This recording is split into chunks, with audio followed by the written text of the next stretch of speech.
Good afternoon. Welcome back. It is Saturday, October 21st, 2023.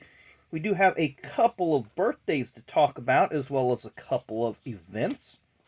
As I get the last couple cards sorted out here for our events today. Or, I'm sorry, our birthdays. But we're going to start with our events going all the way back to 1990 in the fall race at Rockingham. Allan Quickie won. And the best of my knowledge, this tells me the significant part of this race. This race was televised by ESPN on a tape-delayed basis. Moving forward, there would be a couple of more tape-delayed races. I know there would be one in the spring of North Wilkesboro in 91 and 92, and I believe the 95 Martinsville spring race was tape-delayed because of the NFL draft. But this, to my knowledge, would be the last quote-unquote super speedway race, a track 1 mile or larger, that would be on a tape-delayed basis. Now, yeah, Atlanta in 1991 spring race was never telecast after the rain delay because ABC decided it'd be best just to pack up their cameras and leave and honestly not honor their contract, in my opinion. I don't know all the details of it, but to me, when a network signs a deal to telecast a race, if it takes a couple extra days, it takes a couple extra days. TNN Inside Winston Cup had some cameras there for highlights for their show, and that was literally all the footage that was left over from them or any local news outlets that might have had cameras there. And I really can't think of any other big tracks that had races shown on a tape-delayed basis. Yeah, it might have been where the race started at 2, but they maybe bumped the broadcast time in its entirety to 3 o'clock or whatever just because of some show.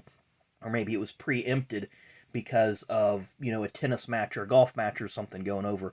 But this was the first one, this was the last race that was ever, that I can remember on a speedway, super speedway, 1 mile or larger, that was edited and put into a specific time slot after it had been run. Excuse me. Next on our list, from 1995, also at Rockingham in the fall race in the Busch Series, Todd Bodine won, driving Ron Parker's number 72 Detroit's Gaskets car in an awesome 3-wide finish.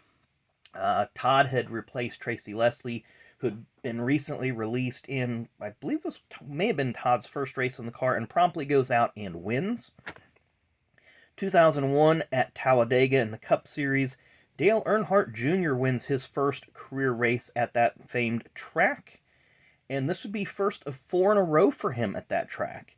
So quite a time there at Talladega and Dale Jr. And then in 27 at Kansas in the Xfinity race, Christopher Bell wins his first Xfinity Series race. So let's move on to birthdays today. Born on this day in 1933, sadly passed away in 2016, Mr. Brock Yates. Now, that might not be a name familiar to a lot of folks, but Brock Yates was a motorsports journalist, and I remember Brock growing up on the TNN program, American Sports Cavalcade, where him, Ed Bruce, and Steve Evans would go to various events, be it a NASCAR race, a drag race, a short track race, a swamp buggy race, whatever, any type of motorsports event these three were at. They would go cover it, talk about it, do the interviews. A really nice show that they had. And Brock was also featured on a few other oddball shows on TNN, and worked with CBS some during the early Daytona 500 days as a pit reporter. He had a lot of great insight. He also wrote articles for different publications. I believe maybe Circle Track, Stock Car Racing, one of those, and a few others. Our next birthday, born on this day in 1942, all the way from Australia, Mr. Allan Grice.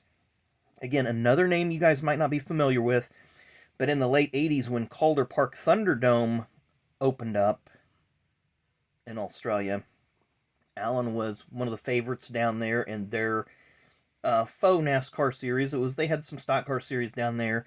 So Allan ran a few cup races in the late 80s to get acclimated more to the style of cars that he would be racing at the Thunderdome. And he drove an '04, I believe it was a Buick or Oldsmobile, sponsored by Foster's, the Australian beer. It was a very nice looking car.